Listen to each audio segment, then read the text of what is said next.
The hostel breathed like timber in the rain. Its corridors inhaled the salt-stained dusk, exhaling whispers scented faintly sweet, a hush that swam between the stones and dust. I crossed a floor that bent beneath my weight, and heard the stair complain in minor keys. The clocks along the wall denied the hour, their faces turned, their second hands would freeze. A violet pulse escaped from door 54, a throb that beckoned deeper than a dream.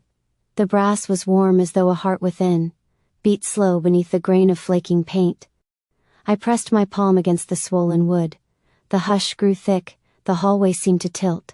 The grain dissolved to glass, a boardroom bloomed, its ceilings stitched with cables lit like veins. Executives in suits of quiet smoke reviewed their charts of soul retention yield. One raised a hand, her fingers curved to horns, and spoke of markets, sleep and patient minds. Her voice was velvet cut with lightning's edge. Confusion is the garden, let it grow. We sell forgetting, dosage after dose. Our profit is the silence of the host. The vision flickered back to dripping stone.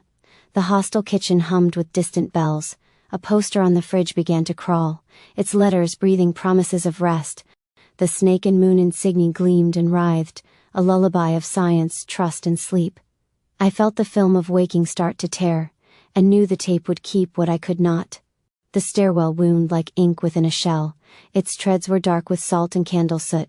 I climbed, and every breath became a chord, a humming thread that tugged behind my eyes. Above, a window leaked electric dusk, a bruised aurora pulsing violet light. The door unlaced itself before my hand. Within, a single lamp of mercury revealed a map of veins across the floor.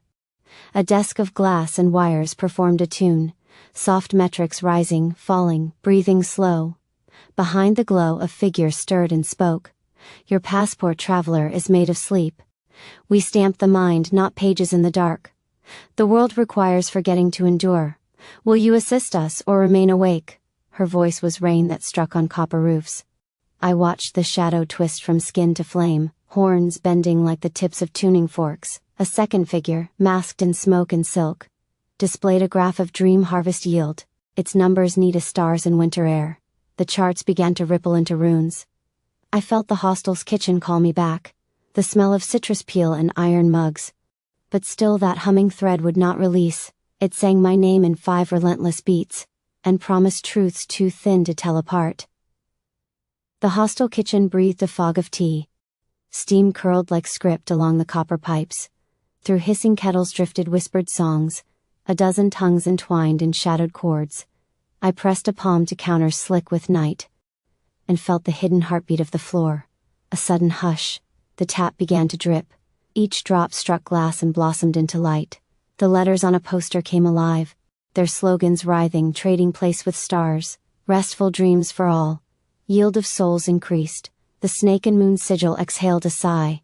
Then footsteps soft as memory appeared. A woman cloaked in ink and lantern glow moved through the steam like language finding breath.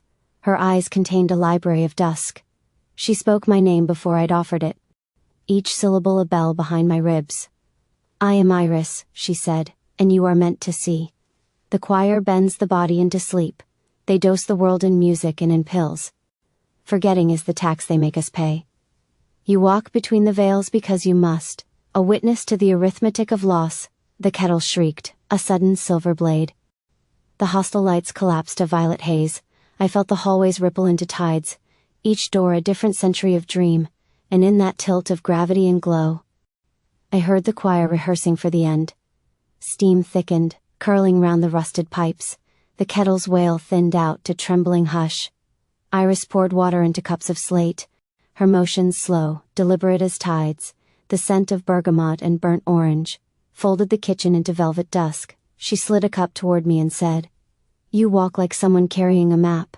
That changes every time you breathe." I replied, "Maybe I'm lost enough to match the walls. They move when I'm not looking." Iris smiled, a small eclipse of teeth and light. Then she confidently stated, "That's the city's rhythm, or the choir's. Depends on who you ask." Her voice carried a gravity that bent the steam. I watched her fingers trace the rim of glass. A quiet orbit, slow, meticulous. "Someone hired me to end a story. I thought it was yours. Now I'm not so sure." She met my eyes, the violet light inside them, shifting like galaxies behind smoked glass. She said in a whisper, "Stories end themselves, people only hurry them along, but you've seen their boardroom, haven't you?" The kettle popped once, a pulse of static. I saw a table, faces made of frost and static, numbers like prayers, calling out the facade. Iris observed, "Then you know the harvest is real. Though nothing else is." Her words settled like ash on water. The lights flickered to a bruised magenta. Somewhere above the hostel side, a giant lung. Doors creaked in distant hallways, opening, one after another with a patient rhythm. Iris rose, her coat a swirl of midnight cloth. She gestured toward the corridor of stars. Iris called, "Come. The map is ready, it will change as soon as we begin." The humming thread behind my eyes grew taut. I followed her through the breathing violet doors.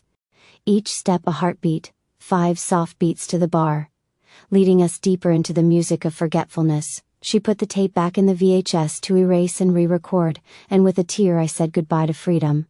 And then finally, I sweetly disappeared.